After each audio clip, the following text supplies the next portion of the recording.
l'Assemblée ou dans les couloirs de l'Élysée, il n'est pas rare que mes femmes politiques se voient attribuer d'étonnants surnoms.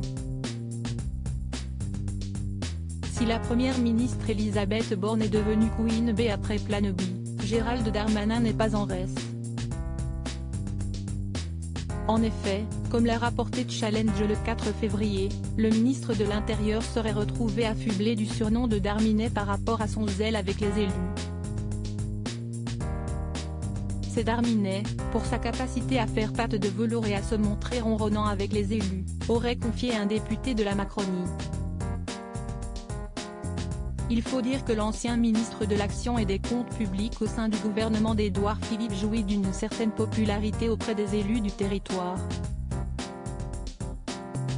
C'est en tout cas ce qu'avait souligné François de Coster, l'édile de Saint-Omer, auprès du Journal du Dimanche, en janvier dernier. C'est un ministre de la région qui travaille pour toute la région.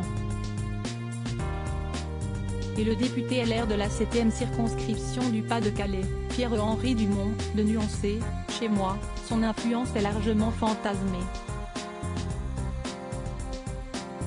Supérieur à découvrir les ministres du gouvernement Borne Gérald Darmanin, ses ambitions dévoilées, Gérald Darmanin a le regard tourné vers l'horizon et il ne s'en cache pas. À 40 ans, l'avenir est devant moi, avait-il confié au Journal du Dimanche. Et des macronistes de confirmer, Gérald Darmanin ne cache pas d'avoir des ambitions au-delà de son poste. L'ex-maire de Tourcoing pourrait-il donc se diriger doucement vers 2027 ? C'est en tout cas ce qu'avait confirmé un élu aux Parisiens en mai 2022, Darmanin se voit président après Macron. Une ambition dont le principal intéressé s'était d'ailleurs amusé dans les colonnes de l'Express au mois d'avril 2015. Quel enfant de cœur n'a jamais souhaité être pape ?